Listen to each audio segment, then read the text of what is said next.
Hello my self doctor मोहित। और आज हम बात करेंगे कि कोरोना के बाद क्या लक्षण आते हैं बॉडी में और इसका इलाज के बारे में। तो जैसे कि पता होगा आपको कि कोरोना एक सिस्टमिक इन्फ्लेमेटरी डिजीज़ है और कोरोना से पूरे करोड़ों लोग प्रभावित हुए थे और उसके बाद उनको कोई ना कोई ठीक होने के बाद कोई ना कोई तकलीफ़ रहती हैं। ये आम बात है क्योंकि उसमें साइटोकाइन इतनी मात्रा में रिलीज़ होता है कि पूरे ऑर्गन हर बॉडी में कुछ ना कुछ प्रभाव छोड़ के जाता है।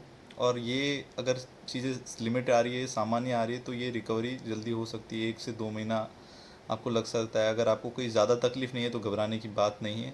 आप ये चीज़ें अपनाएं जो मैं अभी इस वीडियो में कहने जा रहा हूँ और आपको राहत मिलेगी। अगर ज़्यादा तकलीफ़ हो रही है तो आप डॉक्टर को कंसल्ट करा सकते हैं। तो चलिए स्टार्ट करते हैं कि क्या क्या लक्षण आते हैं और इसके क्या क्या उपाय हैं।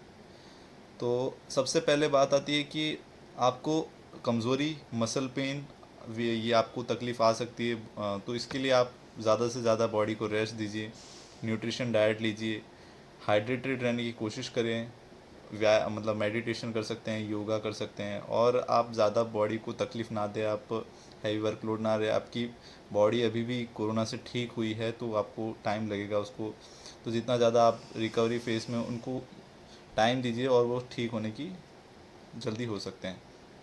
इसके अलावा आपको बॉडी में हल्का बुखार आ सकता है। ये करीब 1 से 1 महीने तक रह सकता है। अगर आपको हल्के बुखार आ रहा है तो कोई तकलीफ़ वाली बात नहीं है, ये आपको सामान्य रह सकता है। अगर हल्का बुखार, अगर इस बिटवीन अगर आपको बुखार 99 से 100 के बीच ज़्यादा आ रहा है तो आप अदर टेस्ट भी करवा सकते हैं। ये अदर मलेरिया या टाइफाइड होने की शक्यता है तो आप सीआरपी, जो लेबोरेटरी टेस्ट आते हैं, CRP, D dimer, ferritin test आते हैं, ये आप टेस्ट करवाएं और आप रिपोर्ट देखें कि इसमें अगर आपको अन्य कोई इन्फेक्शन हुआ है बॉडी में, नहीं हुआ है। री इन्फेक्शन होने के चांसेस होते हैं अगर आप सावधानी ना बरतें। तो आप कोशिश करिए कि आप जितना ज़्यादा हाइजीनिक रहें ताकि आपको री इन्फेक्शन चांसेस कम हो।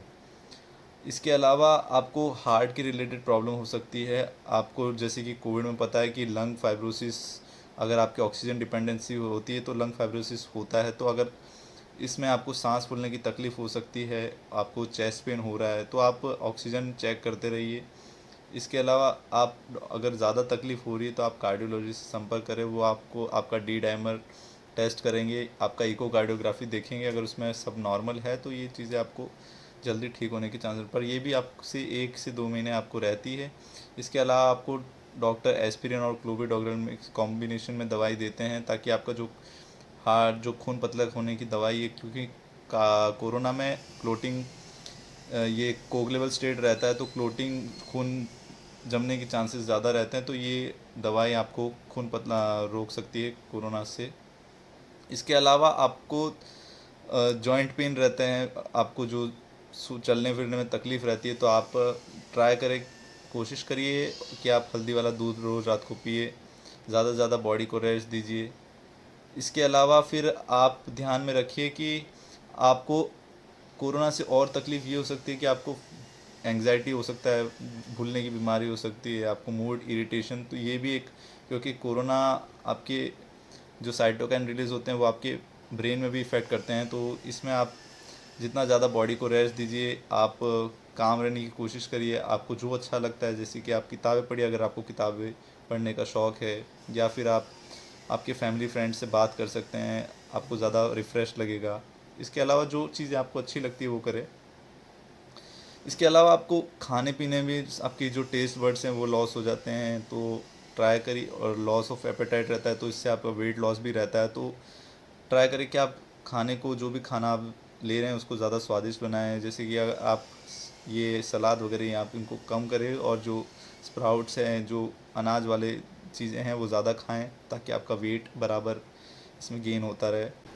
इसके अलावा आपको ड्राई कफ भी लंबे टाइम तक रहता है। ड्राई या वेट कफ, आपको खांसी ज़्यादातर आती है, और अगर आपको खांसी लंबे टाइम तक आती है तो आप शहद और तुलसी को मिक्स करके आप इसको लीजिए, या फिर आप हल्दी वाला दूध पीजिए। अगर आपको खांसी ज़्यादा आ रही है तो आप सिरप, सीडिन या डेक्स्ट्रोमेथर्फन सिरप आप ले सकते हैं। अगर आपको अस्थमा की प्रॉब्लम है तो आप डॉक्टर के कंसल्ट पे आप डेरिफाइलिन सिरप ले सकते हैं। ज़्यादा अगर आपको ज़्यादा तकलीफ़ हो रही है तो फिर आप डॉक्टर से कंसल्ट कराएं। आपका डॉक्टर और भी चीज़ें देखेंगे, आपका सीटी स्कैन कराएंगे अगर आपको कोई ज़्यादा तकलीफ़ हो रही हो। तो ये कुछ बातें आपको ध्यान में रखनी चाहिए। और ये इन्फॉर्मेशन बेसिकली एक नॉलेज इन्फॉर्मेशन है। आप इनमें से जो चीज़ें आपको घरेलू लग रही है उपचार वो आप अपनाएं, और बाकी अगर आपको ज़्यादा तकलीफ़ हो रही है तो आप तुरंत अपने डॉक्टर से कंसल्ट करा सकते हैं। अगर आपको ये वीडियो अच्छी लगी हो तो आप ज़्यादा से ज़्यादा लोगों को शेयर करें ताकि लोग अवेयर रहें। और कोरोना ठीक होने के बाद भी आपको ध्यान में रखना है कि आपकी बॉडी अभी भी रिकवरी फेज़ पूरी नहीं हुई है, तो आप करीब 1 से 2 महीना आप बॉडी को उतना ज़्यादा वर्कलोड ना